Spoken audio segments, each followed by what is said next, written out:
초실절이라는 말을 들어보셨을 겁니다. 초실절은 첫 열매를 거두는 날입니다.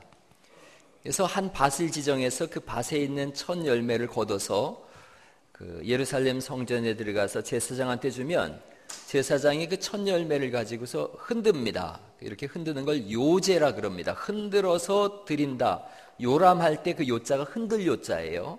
요제, 흔들어서 드리는 제사인데 이렇게 동서남북으로 사방을 흔들고 위로 한번 아래로 한번 흔들어서 온 천지 사방에 있는 하나님께 드리는 그런 제사입니다. 그런데 이렇게 요제로 드리는 흔드는 것에 대한 이스라엘적 의미는 깨운다라는 뜻이 있습니다. 깨운다, 흔들어서 깨운다.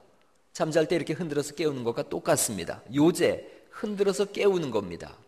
그런데 기가 막힌 일이 일어났습니다.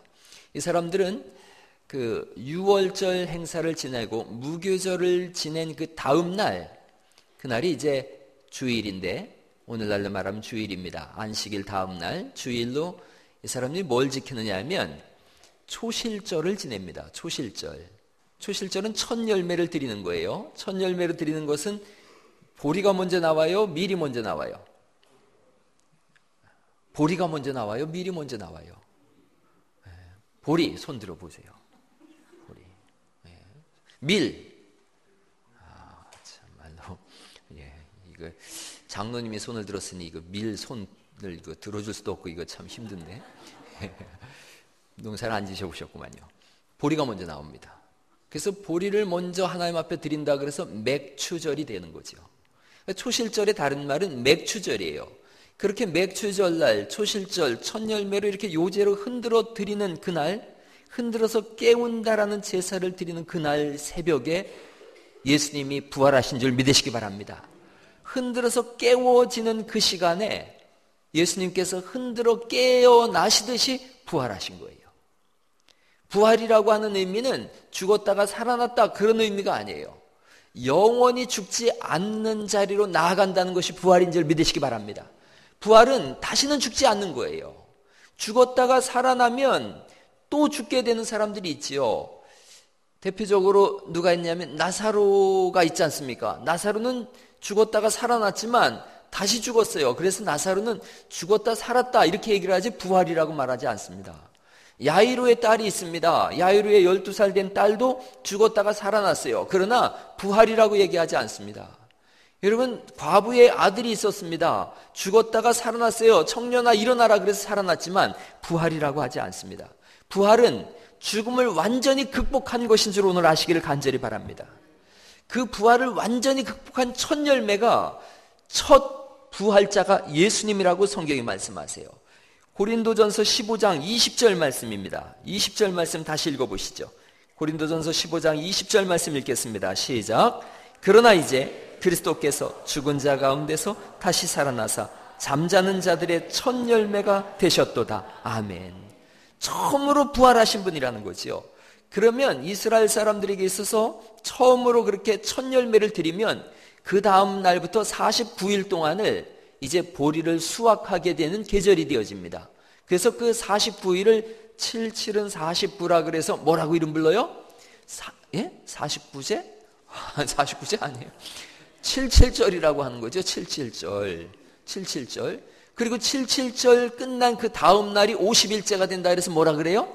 오순절이 되는 거예요. 77절까지는 모든 보리를 다 수확합니다. 그리고 50일째 그 모든 수확을 허락하신 하나님께 찬송을 드리고 예배를 드리는 날이 오순절인 거예요. 신약으로 오면 그 오순절에는 어느 분이 오시는 거예요, 우리 가운데? 성령님께서 오시는 성령 강림절이 되는 줄 믿습니다. 오순절이 그렇게 되는 거예요. 그러니까 예수님께서 첫 열매를 딱 거둬지시는 거예요. 첫 부활자가 되시는 거고, 그 다음부터 49일 동안은 열매를 다 거두듯이 예수님을 믿는 사람들이 예수님을 뒤따라서 다 부활되는 줄 믿으시기 바랍니다. 그것이 성경의 15장 23절 말씀을 보시죠. 15장 22절 23절을 읽어보겠습니다. 같이 읽죠. 시작.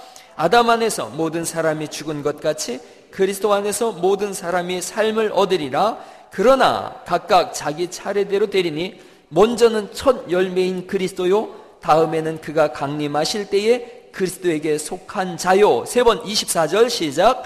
그 후에는 마지막이니 그가 모든 통치와 모든 권세와 능력을 멸하시고 아버지의 나라를. 아멘, 아멘.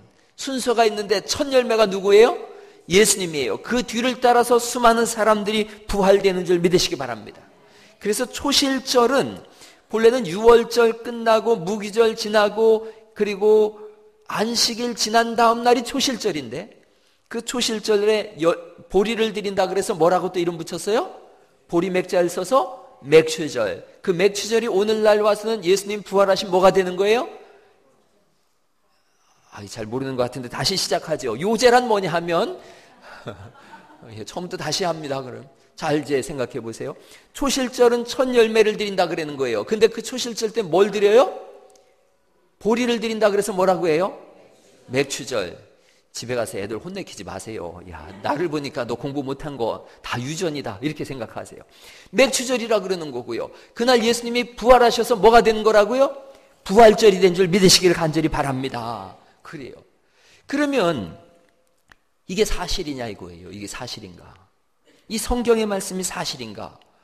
성경은 예수님 부활하신, 다시 살아나신 것을 끝없이 증언하고 있어요. 사람들이 안 믿거든요. 어떻게 죽었다가 다시 살아났느냐는 거죠. 안 믿으니까 성경이 계속 기록하는 거예요. 15장 3절 말씀 보시죠. 15장 3절.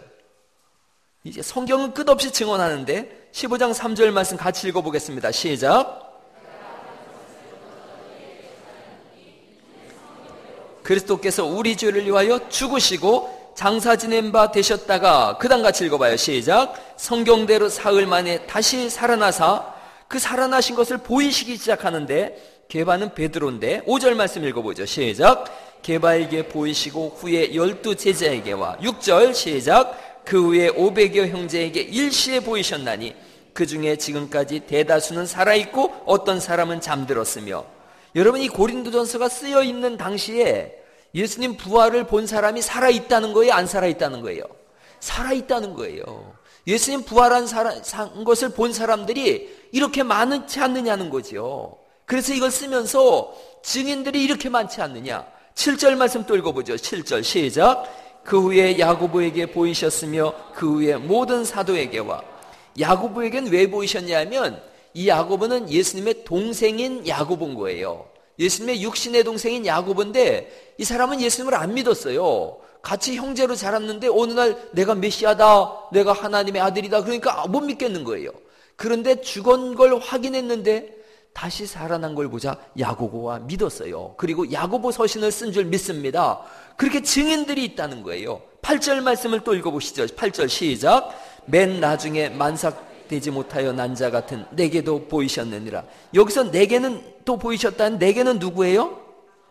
뭘 자기죠. 만삭되지 못한 사람들이 여기 다 있는 것 같지 않습니까? 우리에게도 보이신 줄 믿으시기 바랍니다. 그럼요. 1차적으로는 사도 바울을 말하지만 오늘날 우리에게도 보이시는 거죠. 보이시는 거죠. 12절 말씀을 또 읽어보세요. 12절. 그리스도께서 죽은 자 가운데서 다시 살아나셨다 전파되었거늘 너희 중에서 어떤 사람들은 어찌하여 죽은 자 가운데서 부활이 없다 하느냐? 못 믿겠다는 거죠. 못 믿겠다는 거죠. 그런데 13절 말씀에 또 읽어보시죠. 시작. 그리스도도 다시 살아나지 못하셨으리라. 예수님이 못 살아났으면 14절에 우리가 전파하는 것도 헛것이요 너희 믿음도 헛것이며. 그러니까 여기서 목사가 이렇게 애타게 부르짖어도 예수님 부활이 없다면 이거 헛것이라는 거예요. 여러분들이 교회에 와서 헌금 내고 충성하고 헌신하고 이 모든 하는 일이 예수님 부활이 없다면 다 헛거라는 거예요. 텅 빈 거라는 거예요. 아무 의미가 없다는 거예요. 더 쉽게 말하면 쓰잘데기 없는 짓을 하고 있다는 거예요. 우리의 이 예배가 의미가 있는 것은 예수님 부활이 기본으로 깔려 있기 때문인 줄 믿으시기 바랍니다. 부활이 없다면 아무것도 없는 거예요. 부활이 없다면 15절 말씀에 제가 거짓 증언이 되는 거예요. 거짓 증인이 되는 거예요. 부활이 없다면 제가 사기꾼이 되는 거예요. 목사가 부활을 못 믿는다. 그건 사기꾼 목사인 거예요. 여러분, 부활이 없다라고 그런 마음속에 믿음이 있다면 그 사람은 교회 직분을 갖고 있다면 사기꾼이에요. 교회를 다닌다고 하지만 그 사람은 예수를 못 믿는 사람들이에요. 오늘날 신학이 얼마나 타락했는지 예수님 부활 그거 아니라고 주장하는 사람들이 얼마나 많은지 몰라요. 예수님이 그냥 죽은 게 아니라 기절했다. 기절설. 그리고 뭐 그냥 동굴에 들어갔는데 서늘해서 다시 정신이 깨어났다라고 그렇게 가르치는 어리석은 사람도 있어요. 성경을 정면으로 배격하는 거지요. 예수님은 진짜로 죽으셨고 죽음을 완전히 이기고 부활하신 줄 믿으시기 바랍니다. 그렇습니다. 16절 만일 죽은 자가 다시 살아나는 일이 없으면 그리스도도 다시 살아나신 일이 없었을 터이요. 이렇게 말씀하세요. 주님은 진짜로 부활하셨어요. 마태복음 28장에 막달라 마리아와 다른 마리아가 예수님 무덤에 예수님 시체를 보러 갔는데 동굴에 있는 큰 돌이 굴러가고 거기에 예수님의 시체는 없고 예수님께서 부활하셨으니 갈릴리로 가라. 거기서 나를 보리라 말씀하신 줄 믿으시기 바랍니다. 예수님 살아나셨어요. 이걸 못 믿겠다고 하는 사람들은 끝까지 못 믿더라고요. 옛날에 구봉서 장로님이 연예인 교회 할 때에 성경 공부 가르치면서 예수님은 동정녀 탄생하셨다. 예수님은 요셉과 결혼하기 전에 동정녀로 탄생하셨다 그랬더니 그 개그맨들이 안 믿는 거예요. 코미디언들이. 아이고 어떻게 남자 없이 애가 태어났느냐고. 그랬더니 구장로님이 그냥 손뼉을 치면서 야 이놈의 자식들아, 남편인 요셉도 믿는데 왜 니들이 지랄이냐 그랬다는 거예요. 아니 자기 남편도 믿고 있는데 왜 못 믿냔 말이죠. 못 믿는 사람은 끝까지 안 믿는 거예요. 안 믿는 사람은 죽인다 그래도 안 믿더라고요. 두 집이 이렇게 있는데 이쪽에 있는 분은 신앙이 참 좋은 분이에요. 그래서 아침마다 일어나서 할렐루야 하나님은 살아계십니다. 그리고 크게 소리를 지르고 출근하고 퇴근하고 이러니까 그 앞집에 사는 무신론자가 영 기분이 안 좋은 거예요. 자기는 하나님 없다고 하는데 어느 날은 이 앞집에 사는 이 믿음 좋은 이분이 아침에 나가면서 또 하나님은 살아계십니다 그러더니 하나님 그런데 우리 집에 먹을 게 없습니다. 좀 식료품 좀 하나님 보급해 주세요. 그렇게 소리 지르고 갔는데 무신론자가 약 올리고 싶은 거예요. 그래가지고 식료품을 살짝 대문에다 갖다 놨네요.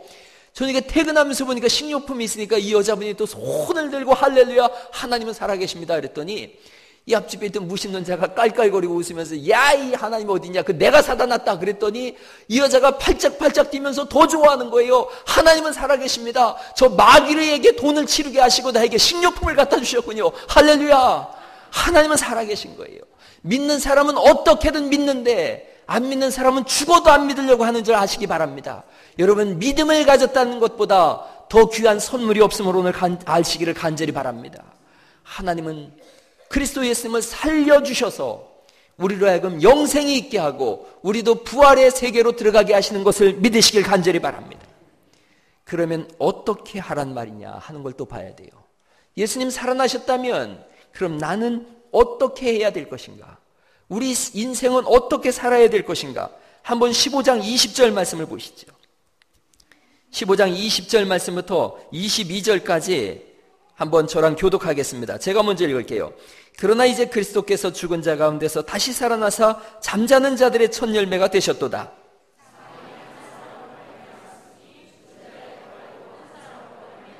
그리고 22절 말씀을 큰 소리를 읽어봅니다. 시작. 그리스도 안에서 모든 사람이 삶을 얻으리라. 아멘. 예수님이 부활하신 것이 믿어진다면 오늘 성경이 우리에게 사망의 잠에서 깨어나라고 말씀하시는 줄 믿으시기 바랍니다. 잠에서 깨어나라는 거예요. 요새 흔들어서 깨운다 그랬지 않습니까? 신뢰가 되지 않도록 옆 사람 좀 한번 흔들어 보세요. 한번 흔들어 보세요. 요제로다가 이렇게 흔들어 보세요. 잠에서 깨라는 거예요. 사망의 잠에서 깨어나라. 삶을 얻으리라. 모든 사람이 삶을 얻으리라. 세상은 가만히 살펴보면 무덤입니다. 무덤. 이 거대한 무덤이에요. 사람이 죽어서 그 시체가 썩고 뼈가 썩고 그래서 흙이 되어지는데 그 흙퍼다가 집을 짓지 않습니까? 그러면 이게 지금 우리가 어디 속에 갇힌 거냐? 무덤 속에 갇혀 있는 거예요. 수많은 묘비명들이 있지 않습니까? 묘비명. 저는 여산송씨인데 제가 죽으면 여산송씨, 흥준지묘. 제 묘비명이에요, 제 이름이. 가만히 보면 내 이름이 묘비명이더라고요. 그나마 여자들은 이름도 없어요. 우리 어머니가 정선전 씨인데 정선전 씨의 지묘 이렇게만 써 있더라고요. 그래서 그 옆에 조그만하게 이름을 다시 쓰더라고요. 무덤이에요. 여러분이 죽을 때 어떤 묘비명이 여러분에게 써 있겠습니까? 미국의 극작가 중에 버나드 쇼라는 사람이 자기 묘비명 그렇게 썼다 그래요. 우물쭈물하다가 내 이럴 줄 알았다 이렇게 써놨대요. 아이 참 웃기적이죠. 코미디언은 그렇게 썼다는 거 아니에요. 웃기고 자빠졌네. 뭔 말인지 아시겠어요? 웃기고 자빠졌다. 이게 코미디언. 코미디언 같은 말이죠. 그 스님 중에 중광 스님 있어요. 그 미친 사람 같은 사람. 그 사람 그렇게 썼대요. 에이 괜히 왔다 간다. 뭐 그렇겠죠. 아무런 의미가 없으니까 에이 괜히 왔다 간다. 에밀리 디킨슨이라고 하는 제가 참 좋아하는 시인이 있는데 그 시인이 그렇게 썼어요. 돌아오라는 부름을 받았다. 참 멋있어요. 그런데 인생의 무덤의 묘비명을 한마디로 딱 압축한 해밍웨이의 무덤의 묘비명을 보면서 진짜 그렇구나 그렇게 썼어요. 제가. 해밍웨이가 뭐라고 썼느냐? 일어나지 못해 미안하오. 그게 예수 없는 사람의 묘비명이에요. 일어나지 못해 미안하오. 예수님의 묘비명을 만약에 쓴다 그러면, 저는 예수님 묘비를 무덤을 두 군데를 다 가봤는데 예수님 안 계시더라고요. 뭐라고 썼을까? 제가 고민하다가 제 나름대로 써봤어요. 예수님이 묘비명을 쓴다면 뭐라고 썼을까? 그냥 짧게 쓰셨을 것 같아요. 여기 없다 이렇게 쓰셨을 것 같아요. 여기 없다. 예수님은 무덤에 머물러 계시지 않은 줄 믿으시기 바랍니다. 우리도 마찬가지인 거죠. 우리도 인생 끝나고 났을 때 우리의 묘비명에 여기 없다라고 써있기를 예수 이름으로 축원합니다. 무덤에 갔더니 돌이 이미 굴러간 거예요. 신앙은 죽음의 돌을 굴러내는 것인 줄 믿으시기 바랍니다. 모든 고난과 아픔이 굴러가는 것이 부활절이에요. 그게 믿음이에요. 제가 이렇게 사람들을 만나보니까 어린 시절의 상처들이 참 많아요. 어린 시절의 상처가 회복되지 않으면 상처가 흉터로 남아 있습니다. 그게 성인아이적 기질을 가지게 되어져요. 다른 말이 아니라 겉은 성인인데 속은 아이인 거예요. 사람이 어린 시절 유아기를 보내고 청소년기를 보내고 장년기를 보내고 노년기를 보내고 이렇게 인생의 사이클이 있는데 어린 시절에 집안이 너무 뒤죽박죽인 거예요. 집안에 어른이 없는 거예요. 어른이 없으면 누가 어른 역할을 하느냐? 애가 어른 역할을 해요. 그래서 애어른이 있잖아요. 애어른이. 쟤는 어른 같아 어른 같아. 그게 좋은 말이 아니에요. 그 집에 얼마나 어른이 없으면 애가 어른 역할을 하냔 말이에요. 그러니 애가 유년기를 지나고 청소년기를 지나고 청년기를 지나고 해야 되는데 애가 어른이 돼버렸어요. 애가 청년이 됐어요. 문제는 이 청년이 나이가 들고 결혼을 해서 가정을 가지면 무슨 생각이 드느냐면 유아기를 가지고 싶은 거예요. 유년기를 가지고 싶은 거예요. 그래서 어른인데 자꾸 어린아이 같은 행동을 합니다. 그게 어린아이예요. 성인아이예요. 어덜트 차일드라 그래요. 성인아이가 되어져요. 어른인데 애짓을 하네요. 또 생각해 보세요. 제가 만약에 성인아이라고 생각해 보세요. 결혼을 할 때 누구랑 결혼하겠어요? 당연히 애는 애끼리 놀거든요. 성인아이적 기질을 가진 여자와 결혼을 하는 거예요. 그 나도 애고 결혼한 부인도 애고 그 사이에 애가 태어났어요. 그 애도 뭐예요? 애예요. 그럼 이 집에 애가 몇 명 살아요? 3명 살아요. 그러니 전부 애들끼리 모여나 보세요. 우리 주일학교 애기들끼리 이렇게 모였는데 맛있는 과자 한 봉지 갖다 놔보세요. 아이고 네가 좀 먹고 건강해져라. 그런 그 애 아니에요. 지가 먹고 하나 주면 하나 받고 또 주면 또 받고 또 주면 어떻게 해요? 얼른 입에 넣고 또 받아요. 또 주면 또 입에 넣고 또 받고 아가리가 그냥 터지도록 집어넣으면서도 계속 받는 게 그게 애거든요. 그러니 뒤죽박죽 싸우게 되는 거예요. 성인아이적 기질이 있으니까. 남자들은요, 성인아이적 기질이 있으면 어린 시절에 어른 훈련이 됐으니까 겉은 어른인 거예요. 그래서 얼마나 예의도 바르고 착하고 조신하고 말도 조심스럽게 하고 그러는데 뭐가 한 잔 들어가면 뭐가 한 잔 들어가지 않습니까? 오늘 이 포도주, 이 성찬식에 이게 포도주 알코올 농도가 좀 있던데 조심해야 되는데 포도주가 한 잔 들어가면 어른은 사라지고 속에 있는 애가 용기를 갖게 되어져요. 그래가지고 얘가 나와가지고 난장판을 벌이는 거예요. 왜 주변에 그런 사람이 있잖아요. 아이고 저 사람은 술만 안 마시면 천사요. 근데 술만 마시면 뭐가 되는 거예요? 개? 나는 개라고 안 했는데. 그래요? 여러분이 먼저 이렇게 개라고 알려주시는구만요. 술만 마시면 개요. 왜 그렇게 되는 거예요? 속에 있는 어린아이가 자라질 못하고 그냥 있는 거예요. 이 어린아이가 언제 자라는가? 어른이 알아야 되는 거예요. 내 속에 어린아이가 있구나. 이 어린아이를 성장시켜야 되겠구나. 그 성장시키는 방법은 예수 그리스도로 거듭날 때만 가능한 줄 믿으시기 바랍니다. 그래서 주변에 술만 마시면 그렇게 진화가 안 되고 태화가 돼가지고 개가 되는 사람 앉혀놓고 얘기해야 되는 거예요. 당신은 예수 믿고 속에 있는 그 상한 심령을 가진 어린아이가 자라나서 회복되도록 이끌어내는 일을 감당할 수 있기를 간절히 바랍니다.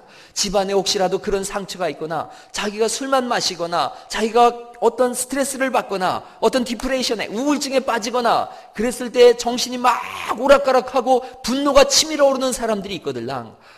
내 속에 성인 아이가 있구나.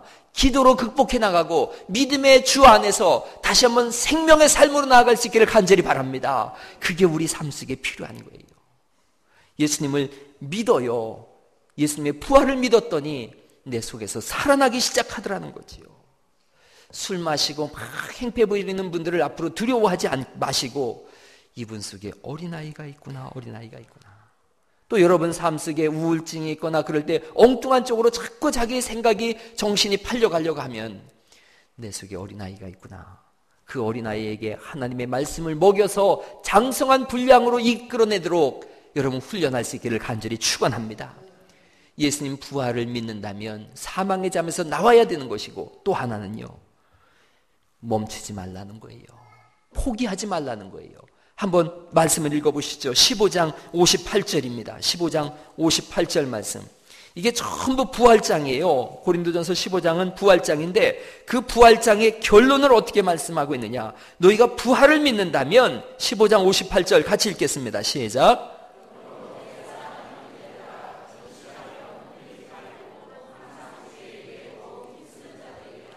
이는 너희 수고가 주 안에서 헛되지 않은 줄 알미라. 아멘.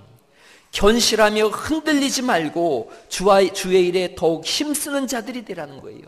멈추지 말라는 거예요. 거룩한 일을 감당하는 일에 있어서 포기하지 말라는 거예요. 예수님도 죽음 가운데서 자신의 생명을 포기하지 않고 생명으로 나가신 줄 믿으시기 바랍니다. 우리에게 주님께서 지금 하고 있는 거룩한 일이 있느냐? 포기하지 말라는 거예요. 고린도 지역은 참으로 골치 아픈 지역이에요. 이 지역은 우상숭배가 가득한 지역이고 교회가 막 뇌패로 나뉘어진 그런 고린도 교회에 문제가 있고 다툼이 있고 혼란이 있던 그런 지역인데 하나님이 여길 포기하지 않으셨다는 거예요. 포기하지 않고 교회에서 열심을 내고 기도하고 헌신하는 심령들을 향해서 견실해라, 흔들리지 마라, 더욱 힘쓰는 자들이 되라. 너희의 쓰고 헛되지 않다. 할렐루야. 헛되지 않다는 거예요. 이 말씀이 부활이 없다라고 하는 사람들의 삶은 헛것이라고 한 것과 대조되는 말씀이에요. 내가 증언하는 것 부활이 없으면 헛것이다. 너희가 예수 믿는 것 부활이 없으면 헛것이다. 다 헛것이라고 말씀하셨는데 부활을 믿고 그 부활 가운데서 하나님의 일을 감당한다면 그것은 헛되지 않다고 주님이 말씀하시는 줄 믿으시기 바랍니다. 멈추지 않는 거예요. 신앙은 여하한 일이 있어도 포기하지 않는 것인 줄 믿습니다. 옛날에 그런 글을 한번 읽어봤어요. 아니마밈의 노래라는 글이 있어요. 아니마밈의 노래. 아니마밈이란 말은 히브리어로 나는 믿는다 이런 뜻이에요. 나는 믿는다. 2차 세계대전 때 독일에 사람들이 끌려가가지고 그 감옥 교도소에서 가스실로 다 끌려가고 그럴 때 이 유대인들이 아니마밈의 노래를 부른 거예요. 나는 믿는다. 하나님께서 나를 구원해 주실 것을 나는 믿는다. 이 노래를 불렀어요. 그런데 이렇게 모여있다가 또 몇몇이 끌려가면 이들이 노래 뒷부분을 바꿔서 불러요. 나는 믿는다. 하나님이 나를 구원해 주실 것을 믿는다. 그러나 하나님은 너무 늦게 오신다. 이렇게 노래를 불렀어요. 그리고 끌려가서 죽고 그러나 하나님은 너무 늦게 오신다. 너무 늦게 오신다. 이런 거예요. 여기에 한 외과 의사가 들어왔어요. 유대인 외과 의사가. 이분이 아니마밈의 노래를 부르면서 앞부분만 열심히 부르는 거예요. 나는 하나님이 나를 구원해 주실 것을 믿는다. 나를 구원해 주실 것을 믿는다. 그리고 이분이 얼마나 삶에 대한 의지를 불태웠는지 조그만한 유리 조각을 하나 얻어가지고 주워서 그러다가 아침마다 이렇게 막 피가 날 정도로 시퍼렇게 면도를 하는 거예요.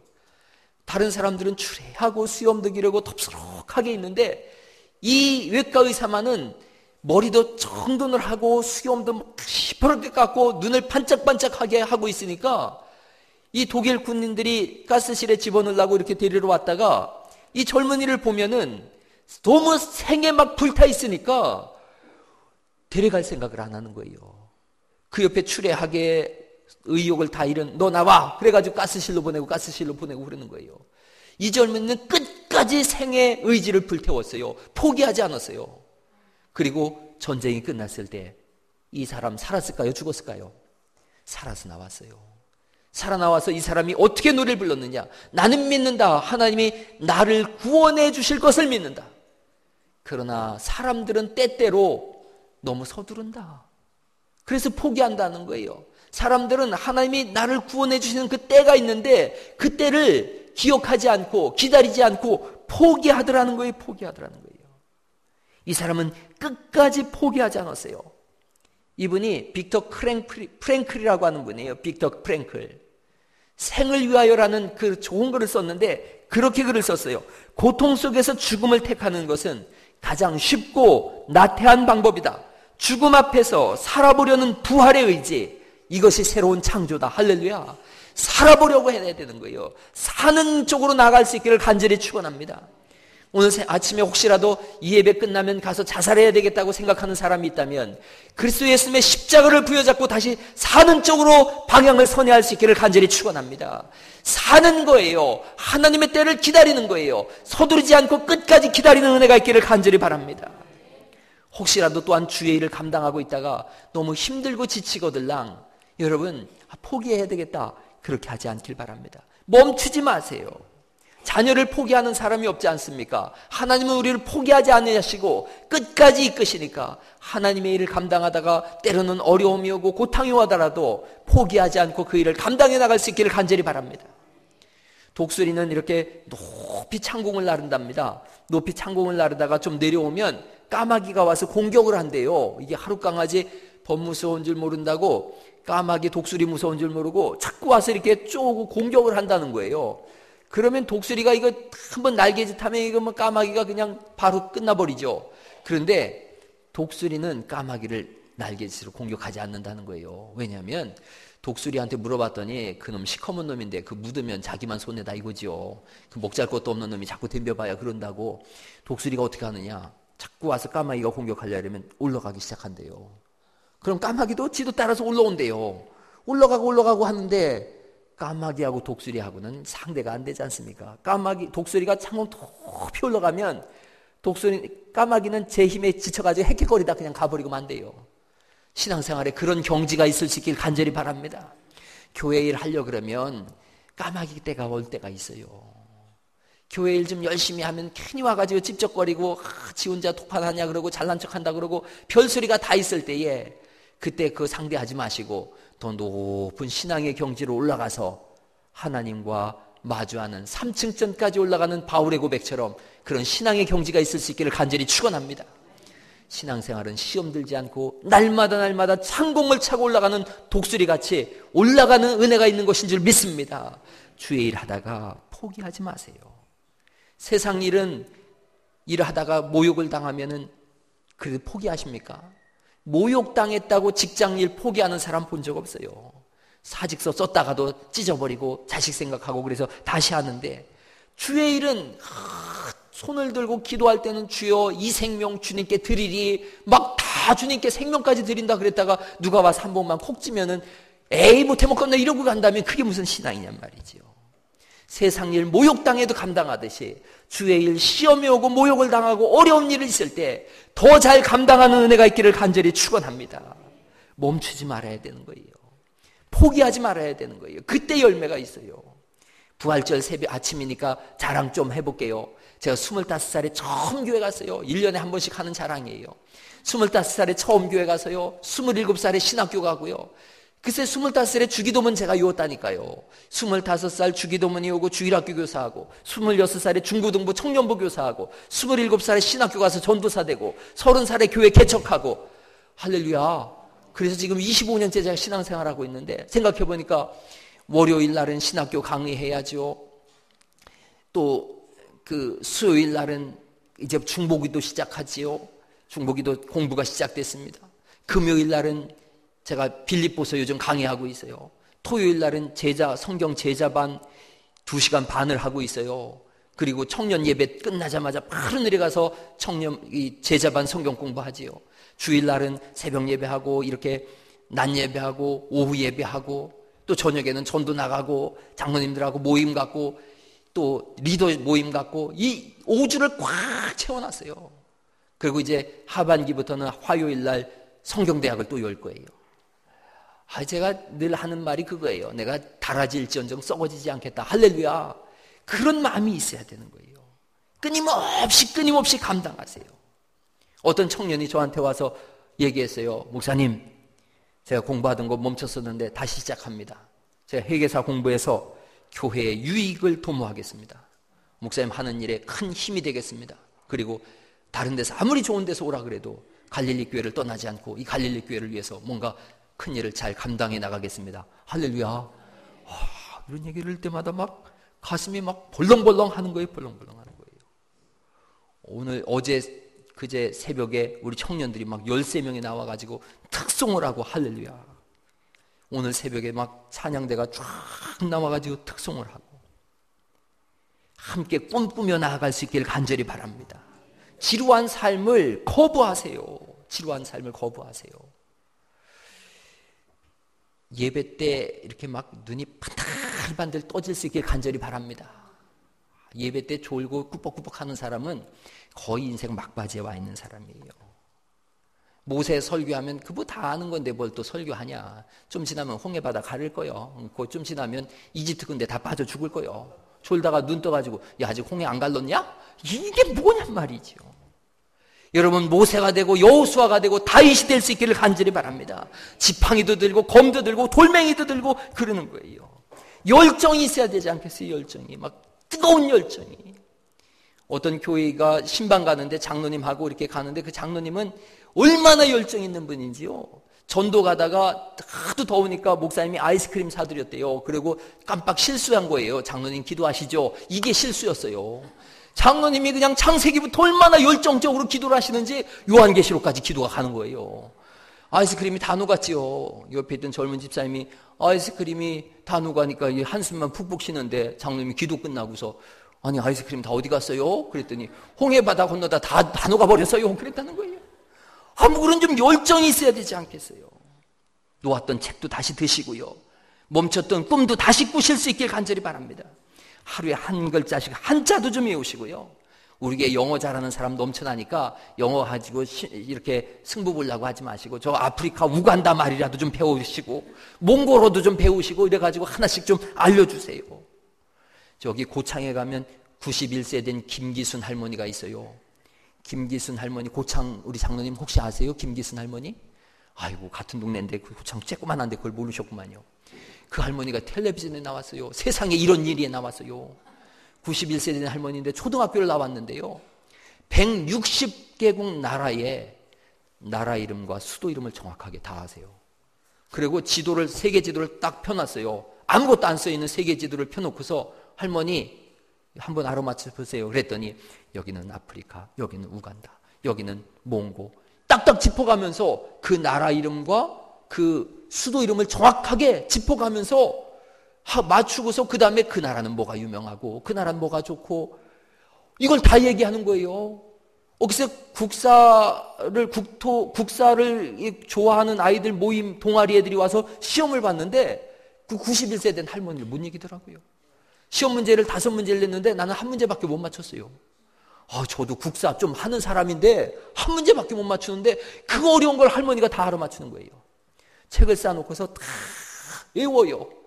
기가 막힌 말씀을 하셨어요. 이 할머니가 밥을 한 숟갈 먹고 책을 보고 있어요. 뭐라고 하느냐면 밥은 살아야 되니까 어쩔 수 없이 먹고 책은 좋아서 본대요. 아이고 막 이럴 때 그냥 아멘 한번 해봐요. 그 할머니가 뭐라 그러셨느냐면 독서는 세계를 여행하는 신발이다. 받아 적어야 되는데 이걸 세계를 여행하는 신발이다. 소원이 뭐예요? 그랬더니 서점에 가는 게 소원이래요. 이 반을 못 써요. 반을 못 써서 이렇게 휠체어에 태워서 광주에 있는 서점을 갔더니 역사책 크고 어려운 것들을 이만큼을 사줬더니 좋아가지고 자기 평생에 제일 기쁜 날이래요. 이걸 갖다 놓고 다 외우는 거예요. 이 할머니가 뭐라고 하시냐면 자기가 나이만 조금 젊으면 대학 공부해서 박사하고 싶대요. 그런데 이미 박사예요, 그분은. 생을 불태울 수 있기를 간절히 축원합니다. 생을 좀 불태워야 되지 않겠어요? 교회에서 이제 지난달에 우리 원래회 때 결정받았어요. 독후감을 제출을 받자. 독후감 받아가지고 그거 잘 쓴 아이 선물도 주고 상도 주고 그러자 그랬어요. 그래서 제가 이번 주에 지금 계속 어떤 책을 독후감으로다가 아이들이 읽게 할 것인가를 고르고 있어요. 여러분, 그럴 때 그 애들이나 하는 거지. 그리고 손 털지 마시고 91세 넘으신 분들만 쓰지 마세요. 자, 91세 미만은 다 읽고 쓰세요. 할렐루야. 그럼요. 91세 넘은 분들은 제가 용서해 드릴게요. 그 민은 다 해야 되지 않겠어요? 우리가 잘 아는 피카소라는 사람이 있는데요. 25살 때 보통의 화가들이 그릴 수 있는 모든 그림을 다 그렸다는 거예요, 이분은. 억만장자가 됐는데도 돈에 관심이 전혀 없었어요. 그림에만 불을 태우고요. 이분도 91살에 돌아가셨는데 그분이 죽었을 때 그 침상에 크레용이 널려 있었다는 거예요. 죽는 순간까지도 그림을 그렸다는 거예요. 우리의 청년들이 배우자 구하는 기도를 하고 있어요. 그런데 맨날 기도만 하지 말고 배우자 구하는 방법이 있어요. 그걸 제가 알려드릴게요. 딱 교회 와서 기도할 때 야구장에 온 것처럼 기도하는 놈이 있으면 진짜요. 무슨 얘기인지 알겠죠? 노래 찬송할 때 노래방에 온 것처럼 찬송하는 여자가 있으면 그 여자 진짜입니다. 예배할 때 연애에 푹 빠진 사람 표정을 하고 있으면 그 친구기예요. 그런 사람 만나서 결혼할 수 있길 간절히 바랍니다. 그럼요. 그래야지 뭐 눈썹에 할렐루야 하나 붙이고서 막 이러고 다니는 여자 그거 찾아가 봐야 아무 소용없어요. 그냥 뭐 빼니 발로 쥐잡은 것처럼 하고서 뭐 노란물 빨간물 들이고 막 머리가 지금 지대가리가 무슨 무지개라고 막 그냥 빨주노치 뿌리치고 이게 막 그냥 조명빛 밑에서 막 이게 소용없어요. 이쪽에서 눈물 자국이 줄줄줄줄 흘리고 할렐루야 찬송을 할 때는 막 노래방에 간 것처럼 막 정신없이 찬송하고 기도할 때는 야구장에 온 것처럼 미친 듯이 기도하고 예배 드릴 땐 눈 말똥말똥 뜨고서 어디 갔어? 내가 샘플을 보여드릴게요. 별아 어디 갔냐? 별아. 저렇게 해야 되는 거예요. 여러분 생의 열정을 다시 불태울 수 있기를 간절히 바랍니다. 오늘 2가지 말씀드렸어요. 2가지. 첫째, 생명으로 나오세요. 예수님 부활을 믿는다면 생명으로 나오시고, 2번째, 멈추지 마시고 포기하지 않기를 예수의 이름으로 축원합니다. 그렇습니다. 이순신 글을 봤더니 단 한 번도 지지 않는 전쟁을 하겠다고 외친 불멸의 사람이 이순신이에요.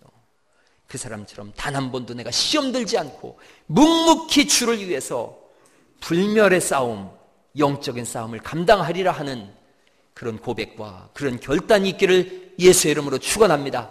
할렐루야.